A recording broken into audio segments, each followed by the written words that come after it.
Je ne pouvais pas faire un jour sans aller gérer busy.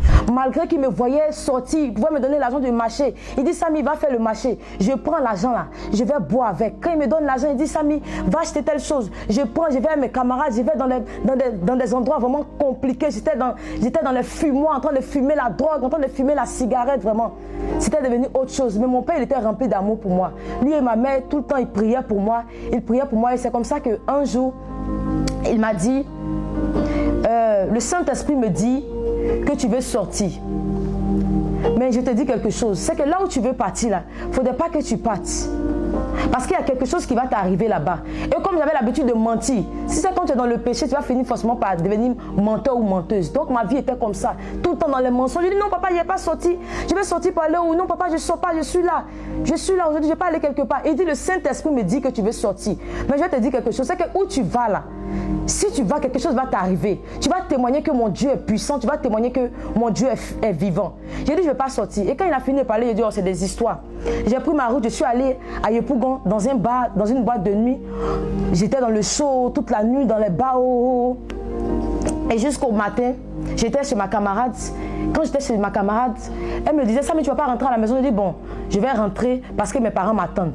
Toute la nuit, il avait essayé de me joindre. Je ne décrochais pas. Et c'est comme ça que sur le chemin du retour, quelque chose s'est passé.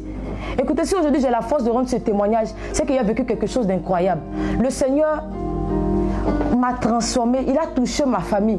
Et ce témoignage, je prie que le Seigneur se saisisse de cette opportunité pour guérir et sauver plus d'une personne qui m'écoute. Je suis en train d'aller vite pour ne pas prendre assez de temps, mais je crois que le Seigneur est en train de visiter quelqu'un par ce témoignage. Et c'est comme ça que sur le chemin du retour, je revenais et là, une main invisible m'a giflé, je vous le dis en vérité. Une main invisible m'a giflé. J'ai senti qu'une force était sortie de moi. Je suis tombée, j'ai commencé à pleurer. J'ai commencé à trembler. Je sentais comme si mon âme était en train de quitter mon corps. Je sentais comme si mon âme quittait mon corps. J'avais mal parce que je me suis rappelé pendant que j'étais couché, pendant que j'étais sur cet effet-là, je me souvenais des paroles que mon père m'avait dit. Quelque chose allait arriver. Et je ne pouvais plus parler, je tremblais. Il y avait des personnes qui m'avaient entouré. Des personnes ont pris mon téléphone. Ils ont fouillé parce qu'ils ont vu que mon père m'avait appelé à la veille. Donc ils ont pris le téléphone. Ils ont appelé mon père. Allô, votre fille a épilepsie. Votre fille est couchée ici, elle a épilepsie. Quand il a décroché le téléphone net, il a dit elle n'a pas d'épilepsie. Mais c'est mon Dieu qui est en train d'agir. Elle n'est pas asthmatique. Mais c'est la main de Dieu qui est en train d'agir. Le Seigneur m'a touché et ma fille ne croit pas à mon appel. Donc aujourd'hui, mon Dieu est en train de témoigner que je suis vivant. Donc il a dit, est-ce qu'il y a une femme qui est chrétienne ici? Et il y avait des femmes qui nous entouraient là. Il y a une femme qui était chrétienne, elle a pris le téléphone. Il a dit, mets ta main sur elle et impose-lui les mains. Quand elle m'a imposé les mains, il a dit, dis au nom de Jésus, libère-la. Et quand il a dit ça, automatiquement je me suis levée.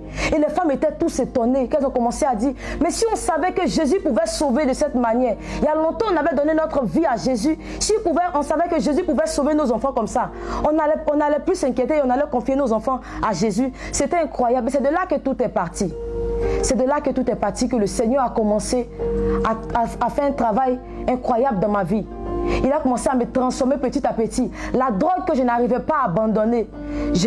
Le jour où je suis entrée à la maison, je n'ai plus touché à la drogue. Je ne suis plus sortie avec des garçons parce que je ne pouvais pas faire un jour sans aller gérer busy. Même si c'était cadeau, j'étais prête à me donner à un homme pour ça.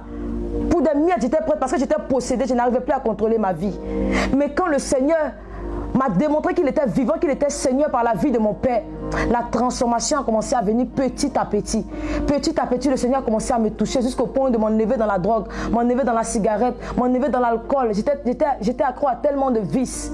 Mais le Seigneur, dans son amour, m'a fait grâce d'être délivré vraiment de tout ce qui me tenait en captivité. Et c'est comme ça que j'ai commencé à servir le Seigneur aux côtés de mon père. J'ai commencé à me consacrer à Jésus. J'avais tout abandonné. J'ai arrêté la vie de péché que j'avais. Je ne sortais plus. J'étais restée à la maison pendant des années. J'étais avec mon père. Et c'est comme ça que la transformation a commencé à venir petit à petit.